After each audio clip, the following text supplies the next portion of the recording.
Olá pessoal, aqui é o Davi, leiloeiro da Alfa Leilões. Vamos juntos continuar a conhecer o leilão de verdade. Leilão de direitos do imóvel.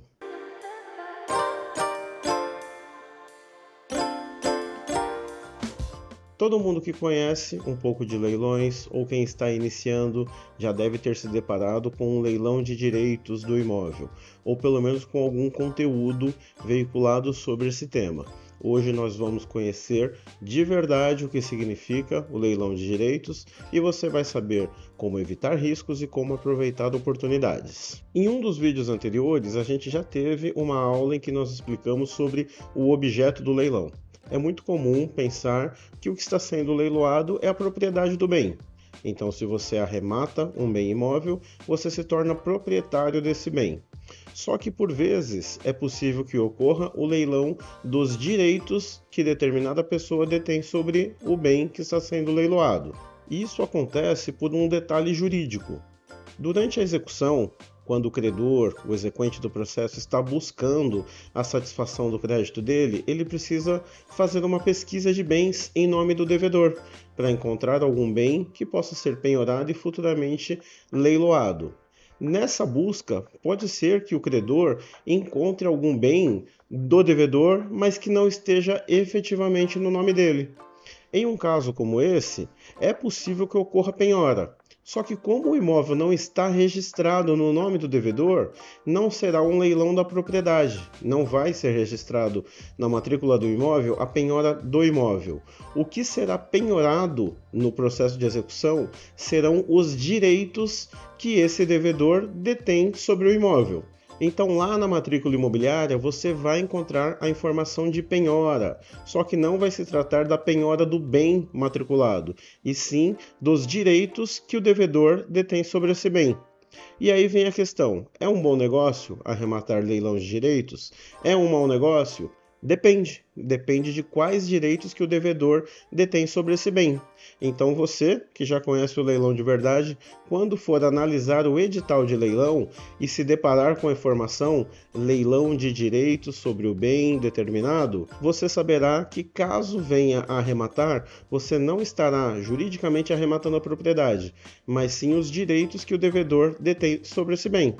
E aí, para você saber se é um bom negócio ou não, você precisa saber quais são os direitos que o devedor detém sobre esse bem. O caso mais comum que ocasiona leilão de direitos em leilões judiciais são casos em que o bem penhorado foi submetido a uma relação contratual e ele figura como garantia dessa relação com cláusula de alienação fiduciária. Para quem não conhece esse termo, alienação fiduciária, vamos aqui dar uma breve explicação. Quando acontece um empréstimo com garantia imobiliária, ou quando a própria aquisição do imóvel foi viabilizada por um financiamento com cláusula de alienação fiduciária, o bem imóvel que garante essa relação, ele juridicamente não é do comprador. Ele é sim do credor fiduciário, que normalmente é uma instituição financeira, que vai deter a propriedade desse bem, só que ele detém a posse indireta. Já a pessoa que comprou esse bem, que tomou esse financiamento, ela detém a posse direta do bem e os direitos de devedor fiduciante. E quais direitos são esses? Ele detém o direito de pagar a relação contratual da forma estatuída no contrato, ou seja, pagar as parcelas, e ao término dessa relação, ao término da última parcela ou da antecipação de todo o saldo devedor, ele terá para si a propriedade desse bem. Então, se você estiver analisando um leilão de direitos e seja um leilão de direitos pelo fato de haver uma cláusula de alienação fiduciária em que esse imóvel é o garantidor, você saberá que ao arrematar, você passará a figurar como devedor fiduciante, porque você comprou os direitos de devedor fiduciante. Nessa situação, você vai levar todos os ônus e os bônus desse devedor fiduciante, ou seja, você terá a posse direta desse bem e o direito de, ao terminar o pagamento do financiamento, você ter a propriedade desse bem. Sobre esse ponto, sempre analise no edital de leilão as informações relativas aos débitos existentes. Com isso, você poderá saber qual é o valor que você assumirá nessa relação da alienação fiduciária. Se a dívida for muito grande e não fizer sentido financeiramente, pode não ser um bom negócio para você, mas pode ser que você pague o valor da arrematação e que parte do valor dessa arrematação seja utilizada para pagar parte da alienação fiduciária ou até mesmo para quitar. Ou pode ser que o resquício do débito da alienação fiduciária caiba no seu bolso. Então, fará sentido a sua arrematação neste caso. Outra situação que pode haver leilão de direitos são outras relações jurídicas em que seja possível comprovar que o devedor da execução, que o executado, tem direito sobre o imóvel, mas que ainda não estejam registrados no nome dele. Isso pode ocorrer, por exemplo, pela falta de registro do contrato de compra e venda.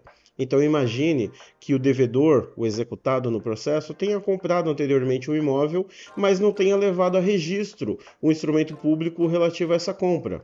Então, se o exequente fizer uma busca e encontrar esse bem não estará no nome do executado, mas é possível demonstrar documentalmente que sim, ele detém direito sobre esse imóvel.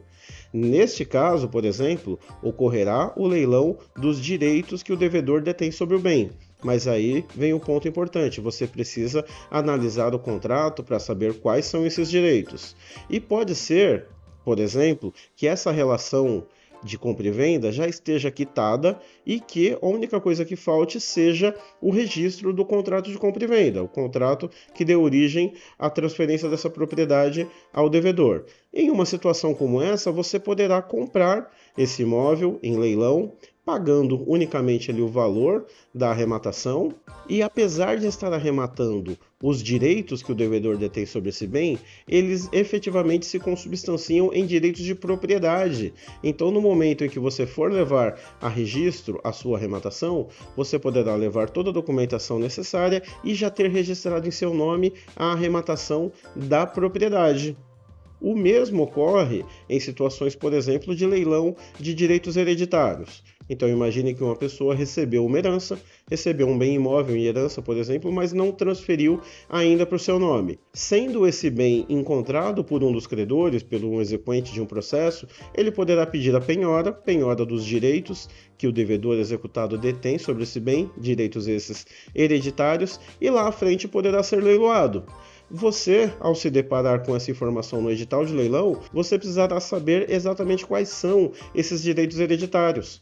Por exemplo, pode já ter ocorrido a partilha e esse bem ter ficado somente para essa pessoa, ou pode ser até que ele seja um herdeiro único, de modo que você passará a ter os direitos hereditários sobre esse bem.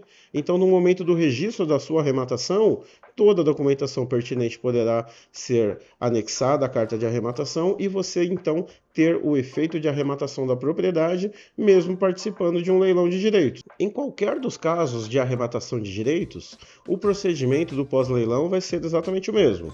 O arrematante terá a carta de arrematação e o mandado de emissão na posse.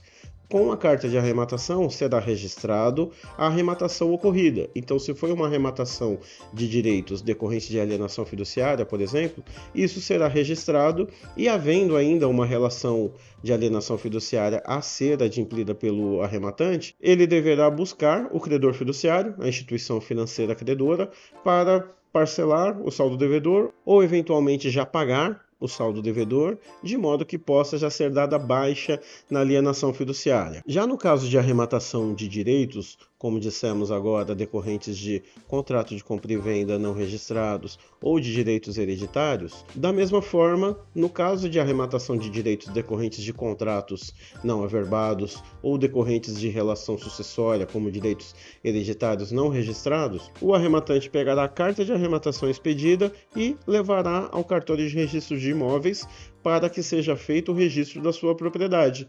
É importante destacar, nesse ponto, que não há a ocorrência de duas transferências. O imóvel, a propriedade do imóvel, não terá ido primeiro para o devedor, no caso de contrato de compra e venda não registrado, não terá ido primeiro para o herdeiro, no caso de direitos hereditários, para depois ir para o nome do arrematante. Ocorre uma substituição nessa relação. Então, o imóvel irá diretamente para o nome do arrematante e não estará ferido o princípio da continuidade registral. Podemos falar sobre isso numa aula específica, mas para você entender, será apenas um registro da arrematação ocorrida. Não terá incidência incidência de ITBI e não terá ocorrência de 2 atos registrais, será unicamente o registro da carta de arrematação, ou seja, da aquisição da propriedade por meio da arrematação em leilão judicial. Com isso, concluímos o nosso vídeo sobre a arrematação de direitos do imóvel.